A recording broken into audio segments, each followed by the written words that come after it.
नमस्कार, decoding 24x7 में आपका स्वागत है। मैं हूं राकेश त्रिपाठी। चीन के विदेश मंत्री ने अभी हाल ही में जो भारत का दौरा किया था उससे पाकिस्तान थोड़ा सा डर गया है। पाकिस्तान का डर यह है कि अगर भारत और चीन की दोस्ती पक्की हो गई तो फिर मेरा क्या होगा, मेरे इंटरेस्ट का क्या होगा। हालांकि चीनी विदेश मंत्री इस समय पाकिस्तान के दौरे पर हैं, तो उन्होंने कहा कि चीन पाकिस्तान का खास सहयोगी बना रहेगा।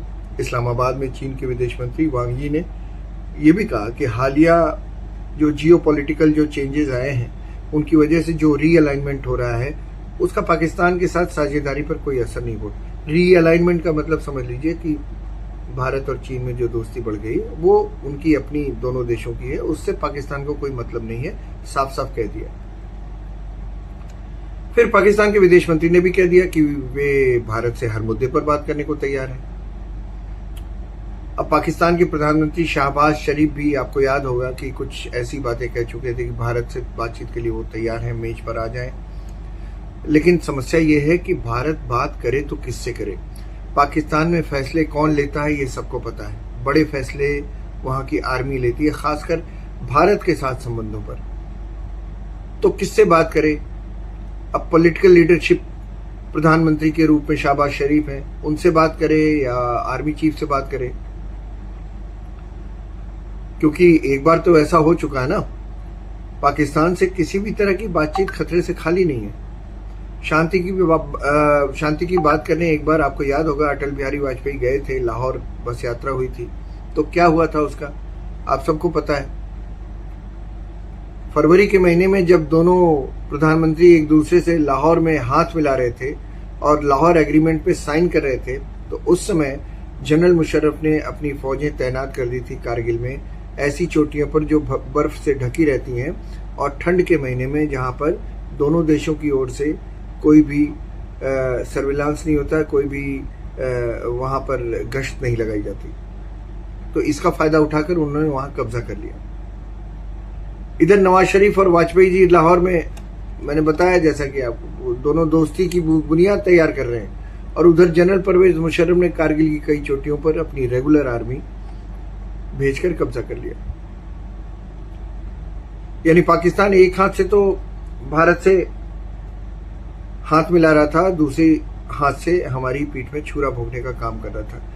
जब भारत को पता चला, मई के महीने में प्रधानमंत्री अटल बिहारी को पता चला, तो पाकिस्तान के प्रधानमंत्री को इस बाबत उन्होंने फोन किया, नवाज शरीफ को, और पूछा कि ये क्या हो रहा है भाई। अभी फरवरी में तो आप मुझसे अपने मुल्क बुलाकर आप हाथ मिला रहे थे, अभी क्या हो गया, अब हमारी पीठ में खंजर भोंक रहे।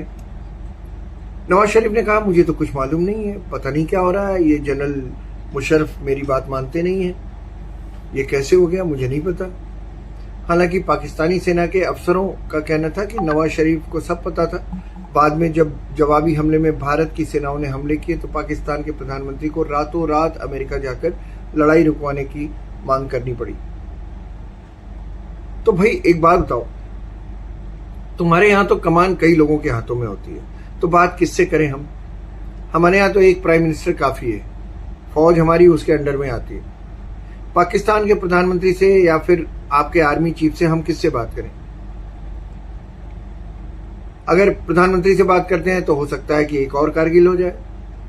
तुम्हारी लीडरशिप दोस्ती चाहती है तो फौज को लगता है कि दोस्ती हो गई, तो फौज का क्या काम भला। अगर दोनों देशों में दोस्ती हो गई तो फौज की अहमियत क्या होगी। तो फौज की अहमियत बनाए रखनी है तो भारत से झगड़े रखने होंगे। और झगड़ों का मतलब क्या, झगड़ों का मतलब टेररिज्म। तुम्हारी फौज को तो हमने अपने लीडरान को शर्मिंदा करने में कोई हिचक नहीं होती है तुम्हारी फौज को, लेकिन हम बेशर्म नहीं है। हमें हमारी पीठ में छुरा तुम भोंकते हो तो हमारे मुल्क में सवाल किया जाता है कि जब तुम पाकिस्तान की असलियत जानते थे तब भी गले लगाने क्यों चले गए बेटा। तब हमें सोचना पड़ता है, क्योंकि हम तुम्हारी तरह बेहया नहीं है। हमारी जिम्मेदारी बनती है हमारी संसद के लिए, हमारी जिम्मेदारी बनती है हमारे लोगों के लिए जिन्होंने हमें चुन के भेजा है। इसीलिए हमारे प्रधानमंत्री ने बहुत साफ साफ कह दिया, terror and talks can't go together. अगर बातचीत करनी है तो सिर्फ एक ही मसले पर होगी, पीओके, पीओके पर, और वो भी इस शर्त पर कि पीओके हमारा है, उसे वापस कैसे करोगे। और उस पर भी हमारी शर्त यही है कि पहले आतंकवाद खत्म करो, बात तभी होगी। क्योंकि तुम पर कोई भरोसा कर नहीं सकता भाई। जब जब दोस्ती का हाथ बढ़ाओ, तुम कभी पुलवामा कर देते हो, कभी उरी कर देते हो, कभी पहलगाम कर देते हो, उसके बाद कहते हो, पकड़े जाते हो तो कहते हो कि हमारा हाथ तो था ही नहीं, ये तो आपके लोग थे। अभी हाल ही में पाकिस्तान के डिप्टी एयर चीफ कोई बाबर साहब हैं, उन्होंने मान लिया, शेखी बघार रहे थे कि हमने कैसे इंडियन एयरफोर्स के हवाई जहाजों को मारा, शेखी बघार रहे थे, उसी शेखी बघारने में बोल गए कि पुलवामा पाक स्ट्रेटेजी का ब्रिलियंस का कमाल था, पाक स्ट्रेटेजी की ब्रिलियंस का कमाल था पुलवामा। यानी आपने मान लिया कि आपकी स्ट्रेटेजी में था पुलवामा कराना। फिर आपका हमारा क्या ताल्लुक है यार, जब आप इस बिना पर हमसे अलग हुए हैं कि आप हमारे साथ रह नहीं सकते क्योंकि आपका खाना पीना, आपकी बोलचाल, आपका पहनावा सब कुछ अलग है हमसे, तो आप हमारे साथ रह नहीं सकते। इसी बिना पर तो आप अलग हुए थे ना 1947 में। तो ट्रेड क्यों करेंगे भला, व्यापार क्यों करेंगे हमारे साथ, ये किसी भी समझदार आदमी को पता होगा। लेकिन शायद आपका हमारे बगैर काम नहीं चलने वाला, क्योंकि आपको भारत सिर्फ दुश्मन की हैसियत से चाहिए, दोस्त तो चाहिए ही नहीं, क्योंकि भारत को दुश्मन मानने में ही आपकी भलाई है। फौजों की जरूरत बनी रहेगी, अगर दोस्ती हो जाएगी तो फौजों पर आपका डिपेंडेंस खत्म हो जाएगा। ये आपकी फौज ही नहीं चाहती। अब मान लीजिए फौज पर डिपेंडेंस आपका खत्म हो गया, फिर फौज की हैसियत क्या रहेगी। तो आपको भारत सिर्फ दुश्मन चाहिए, दोस्त बिल्कुल नहीं चाहिए। फिर तुम बार बार बातचीत करने के लिए क्यों कहते रहते हो भाई, समझ में नहीं आता। तुम्हारी बातचीत का कोई मतलब तो है नहीं, शायद दुनिया को ये जताने के लिए कि तुम पीस लविंग कंट्री हो। ये भी एक मजाक की बात है, जिस देश में रात में छुपकर अमेरिका ने अपनी फौजें भेजकर बिन लादेन को मारा हो, बिन लादेन जिस देश में छुप के रह रहा हो फौज की सहमति से, वो पीस लविंग कंट्री हो सकता है क्या। और फिर बार बार तुम कहते हो कि चलो मीटिंग कर लो, चलो मीटिंग कर लो, मेज पे आ जाओ, टेबल पे आ जाओ।